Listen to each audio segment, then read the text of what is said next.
Bon, c'était pour revenir un peu sur comment ça s'appelle, sur comment solutionner un petit peu le truc.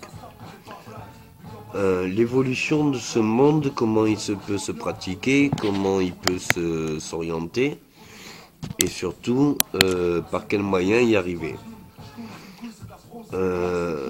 Quelles sont les priorités, quelles sont les mesures, quelles sont les méthodes, quel est l'intérêt, combien de temps avant d'en récolter les fruits, par quels moyens y arriver,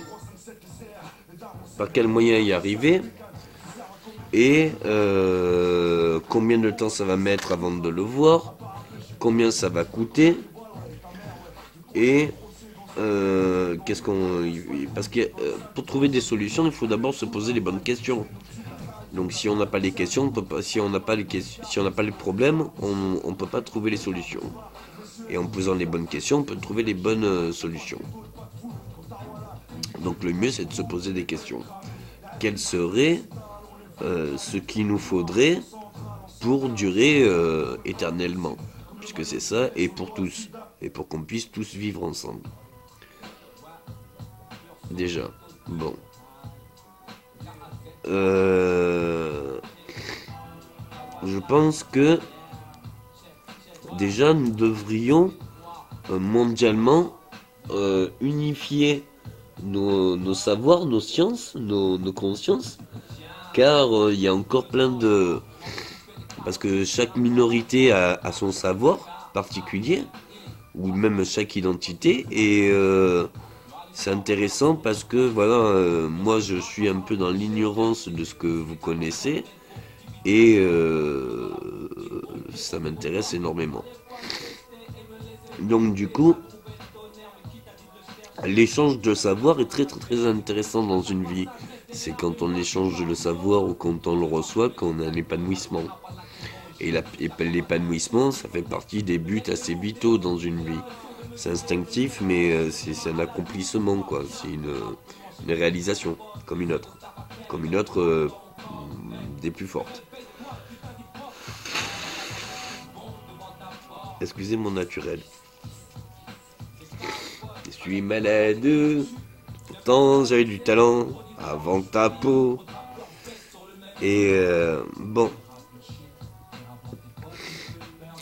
Maintenant, je pense que si on développe des cours et des méthodes d'apprentissage, c'est-à-dire que même les sujets les plus complexes, ramenés en plusieurs étapes de complexité, et en arrivant au niveau le plus bas, et en méthode accélérée, je pense que par méthode accélérée et simplifiée, on peut arriver à faire comprendre très facilement même un sujet complexe, on peut très bien trouver les solutions et les compréhensions. Je vois mon enfant à peu près 4 ans, je crois qu'il arrive à comprendre et cerner un peu tout ce qui se passe. Pour moi et pour sa vie, quoi. Il n'y a pas de sujet ou de problème qu'on ne vit pas dans ma situation où il ne comprend pas ce qui se passe.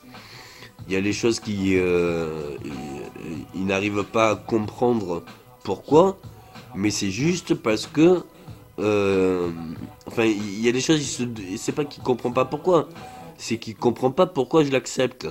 Et c'est juste que j'ose pas lui expliquer le résultat, c'est-à-dire que des fois par honneur ou par ego ou autre, on n'ose pas revenir sur son principe ou revenir à accepter quelque chose qui serait un tort. Donc par volonté de ne pas subir un tort, on cause un autre tort. Donc du coup, chacun son truc. Mais toujours est-il, l'un dans l'autre, tout ce que je vais lui expliquer, même les sujets les plus complexes, il peut les comprendre. Si je le simplifie, il peut le comprendre. Et c'est ce que j'essaye de faire avec vous, si vous simplifiez un petit peu de ces 20 ans de psychanalyse. Et des problématiques, revenir à un fondamental.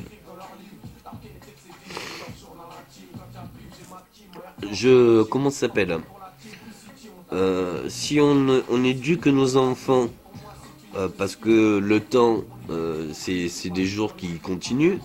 Donc dans quelques temps, on aura, j'allais dire de matière fraîche, mais c'est presque ça. C'est-à-dire on aura de la main d'œuvre, c'est pas matière fraîche, c'est main d'œuvre, qui pourra être actif. Donc s'il y a des actifs qui arrivent, ben nous on pourra se reposer. Ben bon, là, il t'est arrivé avant, ils pourront faire pour nous. C'est simple, si nous on a fait pour eux, ils pourront faire pour nous. La morale, il faut la mettre un peu, il faut l'instruire. Hein. Tout s'apprend dans la vie, tout s'apprend dans la vie. Et j'apprends encore. Donc je pense qu'il est primordial de, surtout, quelle qu'en soit la façon, surtout de faire. C'est-à-dire que dans l'enseignement et la scolarisation, il faut que ça soit fait mondialement. C'est comme la médecine. Pourquoi mettre des tarifs dans la médecine? Attends, tout le monde a le droit de vivre.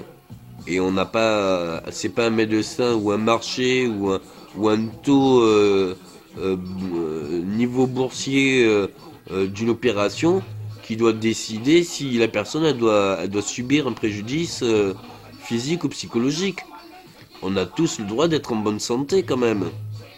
C'est la moindre des choses. On est déjà sur cette terre. On, autant qu'on ait la santé. Santé. Merci. Donc on aura tous la santé. Et comme on sera éternel, je veux dire, bon ben, autant se faire plaisir quoi. Donc on aura le devoir de se faire plaisir. Mais pas sa personne, de faire plaisir autrui pour se faire plaisir. On se fera plaisir en échange de bons procédés. Bien sûr, nos vieux sont les plus vieux et puis ils ont tout à fait le droit et on a le respect de les écouter parce que ils ont peut-être plus d'expérience que nous, souvent d'ailleurs, mais quelque part, ils sont vieux et il arrive à un moment donné où les choses sont différentes. Et puis même maintenant, on a appris que même du même âge, de deux oppositions, en fait, ça fait que un tort a raison et un raison a tort. Donc du coup, les deux ont raison et les deux ont tort, mais pour les choses différentes. Ils ont de bonnes raisons à tort de croire à leur raison. Voilà. Maintenant, euh, si nous faisons le développement du logement, ben, tout le monde sera logé. Et si on développe de l'autonomie des villes en alimentation alimentaire, eh bien, si on alimentait de façon autonome, on pourra vivre des jours et des jours. Si maintenant on se permet l'obligation ou le devoir, plutôt le devoir de gestion, d'autogestion, du coup on pourra s'autogérer tous les uns dans les autres dans chaque ville. Et si on partage de chaque ville les biens de chaque ville, du coup il n'y a aucune ville qui sera lésée, on aura tous la même chance ici et ça. Ça ressemble un peu à du communisme, ça ressemble un peu à une dictature, ça ressemble un peu à une démocratie, ça ressemble surtout à un bonheur qu'on s'est jamais permis de vivre. Un pour tous et tous pour un. Donc à un moment donné, autant les bonnes idées, quand elles existent, vaut mieux les continuer plutôt que les arrêter et pas trouver des bonnes idées qui marchent, pas trouver des solutions, mais en plus trouver un tas de problèmes quoi. Donc un pour tous et tous pour un, des fois ça vaut bien. Merci. Si on s'occupe justement à ce que personne ne puisse être malheureux, du coup nous on sera pas malheureux puisqu'on fait du bonheur à tous. Mais par contre, on peut être sûr qu'on sera jamais malheureux parce que le jour où on est malheureux, ben tout le monde a tout le devoir de nous faire tout le bonheur. Donc du coup, il arrivera un moment donné, il faudra vraiment beaucoup beaucoup de bonheur pour ne plus le désirer tout cela. Hein? Allez, je pense que ce soir c'est une bonne nuit. C'était le 21 janvier. Là c'est le 22 janvier. Le complément de l'association. La dualité de la dualité, la foi, le foyer. Donc voilà. Ciao.